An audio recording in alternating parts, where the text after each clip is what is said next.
Tadi Tok Guru sebut, saya kata Tok Guru tak sebut mulaqabah, Tok Guru sebut muqabalah. Kami tak tahu dia kata. Mulaqabah boleh tahan lagi, jangan maklubah sudah hantar. Maklubah ni nasi Arab. Nah, isu terbaru. Timbul keresahan di kalangan ahli PAS, saya faham. Timbul kebimbangan di kalangan ahli PAS, saya faham. Tok Guru faham, Presiden faham. Memang resah. Sebab tiba-tiba saja orang PAS percaya kepada surat khabar. Tiba-tiba saja orang PAS percaya kepada TV3. Sebelum ni dia tak percaya. Mai isu ni kiblat dia TV3. Mai isu ini kiblat dia utusan Malaysia. Tiba-tiba saja. Berbagai-bagai andaian. Tok Guru sebut ketika akhir kita bermesyuarat, dalam sidang media dia, sama je kenyataan Tok Guru Ni Aziz dengan Tok Guru Ajadi ni. Dalam hal yang berkaitan dengan muzakarah ini, perbincangannya tertumpu kepada hal yang berkaitan dengan cabaran terhadap Islam dan umat Islam. Muslimin-muslimat boleh balik kejap lagi beritahu pada ahli-ahli di peringkat cawangan, beritahu kepada pengundi kita, beritahu kepada penyokong kita.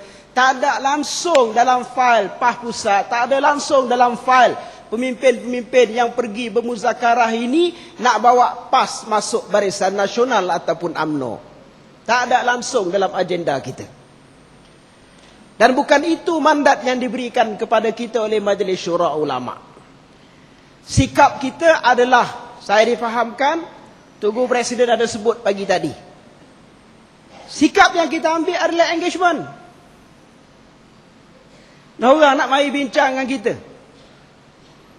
Alhamdulillah, muslimin-muslimat sekalian, tengok tak semalam kenyataan Ketua Penerangan UMNO. Kerana desakan yang kita buat, kerana tindakan yang kita ambil, kerana istilah yang kita lontarkan, muqabalah dan sebagainya, hari ini dalam mesyuarat Majlis Tertinggi UMNO, UMNO mula bercakap pasal Islam.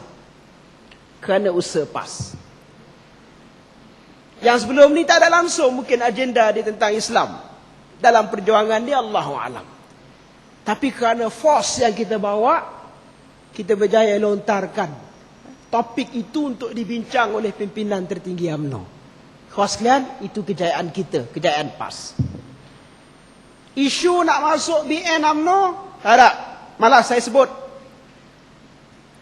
Saya sebut kepada Perdana Menteri dalam pertemuan yang pertama, yang sudah tuan-tuan sedia maklum, yang melibatkan saya, yang melibatkan Datuk Mustafa Ali dan Yang Berhormat Khalid Samad. Selepas saja pilihan raya, kita pilihan raya 8 hari bulan, kalau tak silap saya 9 ataupun 10 hari bulan, pertemuan itu diatur, melibatkan 3 pimpinan PAS dengan Perdana Menteri. Kita sebut secara terbuka, bahawa kalau isu you panggil ni, nak ajak PAS masuk BN, nak ajak PAS masuk UMNO, tak payah bawa balik ke Majlis Syura, tak payah bawa balik ke JK Pusat. Kat sini pun kami boleh bagi jawapan. Jawapannya adalah tidak, kami tak akan masuk. Itu satu.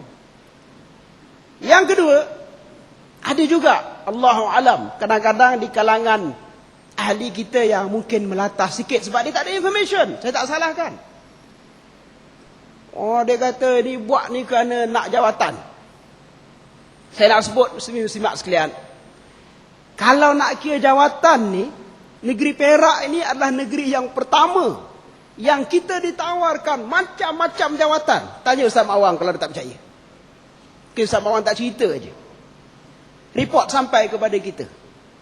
Negeri Perak ini adalah negeri pertama yang kita ditawarkan macam-macam jawatan. Pada ketika itu kita kata no. Pertemuan saya, macam saya sebutkan tadi, yang pertama dengan Perdana Menteri di rumah beliau di, saya sebutlah tempat pertemuannya, di Jalan Bellamy. Bukan di Putrajaya. Pertemuan yang pertama, tawaran diberikan kepada kita. Jadi Menteri Besar Selangor, jadi Esko Kerajaan Negeri Selangor, jadi Menteri Besar Perak, ramai Esko dia nak bagi. Menteri di peringkat pusat, timbalan menteri, itu, ini, kawan sekalian. Kalau PAS ini lapar kepada jawatan, Kalau PAS ini lapar kepada pangkat, hari pertama tu kita dah terima. Tetapi di atas prinsip perjuangan kita, walaupun itu ditawarkan, hari pertama kita tolak atas nama Islam dan perjuangan kita. Ini kena clear. Alhamdulillah. Ini menguji aspek tarbiyah dalam parti yang disebut al-thiqah. Ini aspek tarbiyah. Dia nak uji thiqah kita. Macam mana kepercayaan yang diletakkan kepada kawan sekalian yang pimpin kita ni, Tok Guru. Saya dipanggil oleh Tok Guru Presiden hari Sabtu lepas. Bukan Sabtu ni, Sabtu minggu lepas. Memang saya ada program di Terengganu, dan malamnya patut ada program di Bacok. Lepas saya rasmikan muktamar Dewan Pemuda Negeri Terengganu, saya pergi rumah beliau di Rusila. Dia sebut kepada saya satu benda, dia nak sangat sebut. Dia kata dia tak nak sebut dengan telefon. Dia kata kalau dia tak nak sebut telefon ni besar. Saya pergi, saya kata cik nak sebut benda. Dia kata bila timbul isu ni, kawan sekalian, dia tak pernah tinggal dengan istikharah dia. Selepas beberapa hari istikharah ni, Allah tunjuk, Allah bagi satu petunjuk.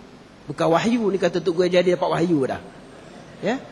Allah bagi satu petunjuk, kata Tok Guru Jadinya, ayat yang sentiasa duk lintah dalam kepala dia, ayat yang sentiasa duk bermain dalam hati dia, mungkin ayat yang dia dah baca pada pagi tadi pun adalah firman Allah Subhanahu Wa Taala dalam surah Al-Anfal ayat 61, ba'da a'udzubillahi minasyaitanir rajim, wa in janahu lis-silmi fajnah laha wa tawakkal 'ala Allah. Kawan sekalian, saya minta ahli balik kerang buka Quran surah Al-Anfal. Ada 3 ayat, 60, 61, 62. 60, 61, 62. 60 apa dia? Wa'iddu lahum mastata'tu. Bila Allah suruh kita pergi perang dengan musuh ni. Tapi bukan pergi saja, kena ada persiapan, kena ada addah, kena ada persiapan. Dengan kuda, dengan panah dan sebagainya. Kena lawan. Lawan ni kena sampai kepada peringkat maksimum. Tetapi apabila berlawan, perintah Al-Quran yang suruh kita lawan, perintah Al-Quran juga sebut wa in janahu lis-silmi fajnahla. Apabila musuh tu datang untuk bincang, kalau kita terjemahkan janah ini sebagai bincang dengan kamu, kamu kena bincang, kata Al-Quran. Ini bukan arahan pimpinan, ini arahan Quran. Ayat 62. Kalau kamu bimbang, takut-takut dia tipu kamu, hasbukallah. Letakkan, tawakal kamu kepada Allah Subhanahu Wa Taala. Kawan sekalian, kita parti PAS. Kita parti Islam, rujukan kita yang pertama adalah Al-Quran. So, saya yakin thiqah ini sudah turun kepada ahli-ahli kita. Dah tu kenapa react? React ni kerana tak cukup maklumat. Tak cukup maklumat ni, kita tak boleh nak persalahkan siapa-siapa. Tugas kita lah sebagai pemimpin di peringkat negeri, pemimpin di peringkat kawasan, pemimpin di peringkat cawangan, pemimpin dalam rumah dan sebagainya, menerangkan panduan Al-Quran dalam kita menyelesaikan masalah. Satu. Jadi yang pertama tadi, kita mengenal waqi'. Yang keduanya disebut sebagai al-thiqah. Yang ketiga, istilah tarbiyah selepas kemenangan ini adalah apa yang disebut sebagai al-wala'.